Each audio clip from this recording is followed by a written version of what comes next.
এবছরও কিন্তু সেই নিরিখে ব্যাপক ব্যবস্থা নিয়েছি, নিরাপত্তামূলক ব্যবস্থা নিয়েছি। বিশেষ করে আমরা ট্র্যাডিশনালি অন্যান্য সময় যে সমস্ত ব্যবস্থা থাকে তার মধ্যে মোটা দাগে যে ব্যবস্থাগুলো আমরা নিয়ে থাকি, যে গুরুত্বপূর্ণ জায়গাগুলোকে যেখানে ঝুঁকিপূর্ণ সেগুলোকে আমরা চিহ্নিত করেছি যানজটের নিরিখে। আরেকটা যেহেতু ঈদুল আজহা, শুধু ঈদুল আজহার এই সড়কের পাশে, মহাসড়কের পাশে কোথায় কোথায় আমাদের পশুর হাটগুলো বসে সেগুলোকে আমরা চিহ্নিত করেছি এবং তার মধ্যে কোনগুলো ঝুঁকিপূর্ণ আমাদের যানজট তৈরি করতে হবে সেগুলোকে চিহ্নিত করেছি।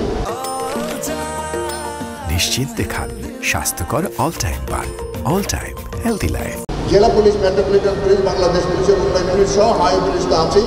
আমরা কিন্তু সেই জায়গাগুলোতে বিশেষ ব্যবস্থা নিয়েছি যাতে কোনোভাবেই যানজট তৈরি না হয়, আমাদের পশুর হাটগুলো যেন একটু রাস্তা থেকে নিরাপদ দূরত্ব থাকে এবং তার ব্যবস্থাপনা যারা ইজারাদার আছেন, স্থানীয় প্রশাসন আছেন তাদের মাধ্যমে সমন্বয় করে সেখানে যাতে যানজট মুক্ত রাখা যায় সেই ব্যবস্থা কিন্তু আমরা বাংলাদেশ পুলিশের তরফ থেকে আমরা নিয়েছি। আমরা বিশেষ করে গুরুত্বপূর্ণ জায়গাগুলোতে ওয়াচ টাওয়ার করেছি, আমরা গুরুত্বপূর্ণ জায়গাগুলোতে সাব কন্ট্রোল করেছি, যেমন এখানে একটি সাব কন্ট্রোল আছে। আমরা রেখার ব্যবস্থাপনা রেখেছি সারা বাংলাদেশে, অ্যাম্বুলেন্সের ব্যবস্থা রেখেছি সারা বাংলাদেশের হাইওয়ের পাশে।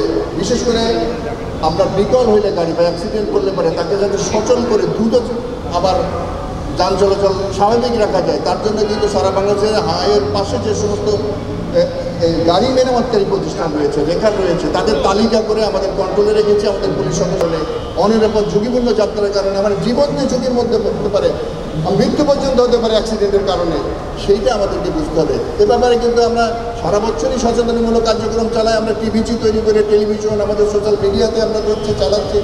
তারপরেও দেখা যায় যে আমাদের যাত্রী সাধারণ এই ধরনের অনেক ঝুঁকিপূর্ণ যাত্রায় সামিল হয়। এ ব্যাপারে আমরা পুলিশের তরফ থেকে আমাদের আইজিপি মহোদয় কঠোর নির্দেশনা দিয়েছেন। আমরা কিন্তু আইন প্রয়োগে কঠোর আছি এবং সামনের কয়েকটা দিনেও আমরা কিন্তু কঠোর থাকবো।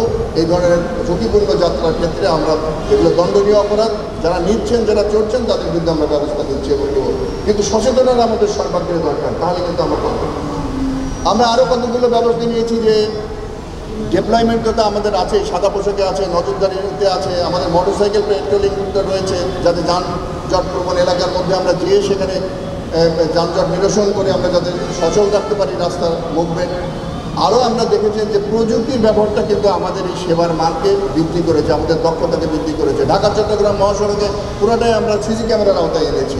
এইখানেও কিন্তু আমাদের নিজস্ব ব্যবস্থাপনায় বাংলাদেশ পুলিশের, হাই পুলিশের ব্যবস্থাপনায় অনেক সিসি ক্যামেরা কিন্তু স্থাপন করেছে।